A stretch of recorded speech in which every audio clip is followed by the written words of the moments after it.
नमस्कार सभी को। भारत के सामान्य भूगोल से इम्पोर्टेंट क्वेश्चन, ये सभी प्रश्न आपके प्रीवियस ईयर के एग्जाम्स में पूछे जा चुके हैं। तो इम्पोर्टेंट क्वेश्चन है, अच्छे से पढ़ें क्योंकि यहाँ से प्रश्न रिपीट होने के चांस ज़्यादा हैं। तो पहला प्रश्न है, भारतीय उपमहाद्वीप मूलतः निम्नलिखित में से किस भूखंड का एक भाग था?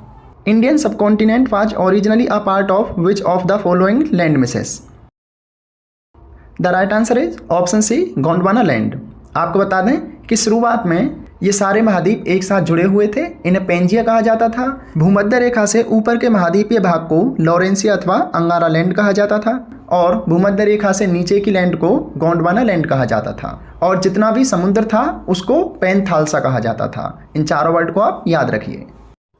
नेक्स्ट है, प्राचीन भारतीय भौगोलिक मान्यताओं के अनुसार भारतवर्ष किस महाद्वीप का अंग था? According to the ancient Indian geographical beliefs, India was a part of which island? The right answer is option B, Jambu Dwip. आपको बता दें कि जम्बू द्वीप का नामकरण यहाँ पर स्थित जम्बू वृक्षों के कारण हुआ है, यानी जामुन के वृक्षों के कारण इसको जम्बू द्वीप कहा गया और प्राचीन काल में भारत इसी का एक अंग था। नेक्स्ट क्वेश्चन है, निम्नलिखित में से भारत किस महासागर के शीर्ष पर स्थित है? On the top of which of the following oceans is India situated? तो इसका सही उत्तर हो जाएगा ऑप्शन ए, हिंद महासागर के ऊपर, यानी इंडियन ओशन के ऊपर। और इंडियन ओशन विश्व का एकमात्र ऐसा ओशन है जिसका नाम किसी देश के नाम पर है, हिंद महासागर। और आपको बता दें कि भारत पूरी तरह से उत्तरी पूर्वी गोलार्ध में स्थित है, हिंद महासागर के ऊपर। नेक्स्ट है, निम्नलिखित में से भारत को क्या कहा जाएगा? Which of the following will India be called? The right answer is option B, प्रायद्वीप। आपको बता दें कि ऐसी आकृति जो तीन तरफ से पानी से घिरी हुई हो उसको प्रायद्वीप कहते हैं, चारों तरफ से पानी से घिरी हुई आकृति को द्वीप कहते हैं, और जो एक तरफ से पानी से घिरा हो उसको किनारा कहते हैं, और जो किसी भी तरफ से पानी से नहीं घिरा हो उसे लैंड लॉक्ड प्लेस कहते हैं, यानी भू आवेष्टित प्लेस।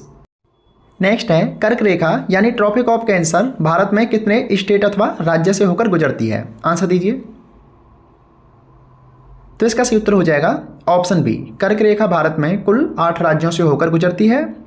आपको उनके नाम बता देते हैं, गुजरात, राजस्थान, मध्य प्रदेश, छत्तीसगढ़, झारखंड, पश्चिम बंगाल, त्रिपुरा तथा मिजोरम। नेक्स्ट है, भारतीय उपमहाद्वीप का कुल क्षेत्रफल कितना है? What is the total area of the Indian subcontinent?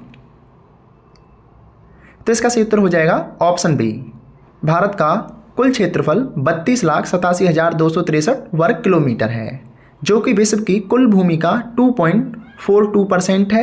क्षेत्रफल की दृष्टि से भारत विश्व का 7वां सबसे बड़ा देश है, यानी इससे पहले 6 देश इससे बड़े हैं। जिनको उनके नाम पता है वो लिख सकते हैं। नेक्स्ट है, भारत का उत्तर से दक्षिण तक का विस्तार कितना है? इंग्लिश में आप स्वयं रीड कीजिए और ऑप्शन देखकर आंसर दीजिए। तो इसका सही उत्तर हो जाएगा ऑप्शन सी, भारत का उत्तर से दक्षिण तक का विस्तार 3214 किलोमीटर यानी 3214 किलोमीटर है, और पूर्व से पश्चिम तक का विस्तार 2933 किलोमीटर है। आपके एग्जाम में इन दोनों का अंतर भी पूछा जा सकता है। नेक्स्ट है, भारत का अक्षांशीय विस्तार यानी लैटिट्यूडनल एक्सटेंशन कितना है? तो सही उत्तर हो जाएगा ऑप्शन ए, 8 डिग्री 4 मिनट से 37 डिग्री 6 मिनट उत्तरी अक्षांश। और भारत का देशांतरीय विस्तार 68 डिग्री 7 मिनट से 97 डिग्री 25 मिनट पूर्वी देशांतर है। आप चाहें तो नोट डाउन कर सकते हैं। नेक्स्ट है, भारत के अक्षांशीय और देशांतरीय विस्तार का अंतर कितना है? ऑप्शन देकर आंसर दीजिए और इंग्लिश में आप स्वयं रीड कीजिए। तो इसका सही उत्तर हो जाएगा ऑप्शन डी, 30 डिग्री। ये लगभग 29 पॉइंट कुछ डिग्री के आसपास बैठता है, लेकिन इसको 30 बोला जा सकता है। नेक्स्ट है, 23.5 डिग्री उत्तरी अक्षांश को अन्य किस नाम से भी जाना जाता है? आंसर दीजिए, वेरी इंपॉर्टेंट क्वेश्चन है, एग्जाम में पूछा जा चुका है। सही उत्तर हो जाएगा ऑप्शन सी, कर्क रेखा को 23.5 डिग्री उत्तरी अक्षांश कहा जा सकता है और भूमध्य रेखा से 23.5 डिग्री दक्षिणी अक्षांश को मकर रेखा कहा जाता है। नेक्स्ट है, भारत की स्थलीय सीमा की कुल लंबाई कितनी है? तो इसका सही उत्तर हो जाएगा ऑप्शन सी, भारत की स्थलीय सीमा की कुल लंबाई 15,200 किलोमीटर है, और भारत की सबसे ज़्यादा स्थलीय सीमा की लंबाई बांग्लादेश के साथ लगती है, जो कि 4,096 किलोमीटर है। ये एग्जाम में पूछा गया है, नोट डाउन कर लीजिए। नेक्स्ट है, द्वीपों सहित भारतीय तटरेखा की कुल लंबाई कितनी है? आंसर दीजिए।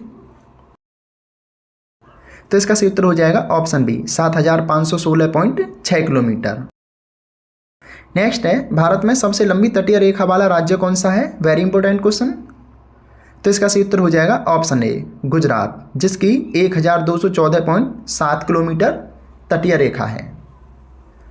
नेक्स्ट है, भारत के कुल कितने राज्य समुद्र के किनारे स्थित हैं? आंसर दीजिए। तो इसका सही उत्तर हो जाएगा ऑप्शन बी 9 राज्य।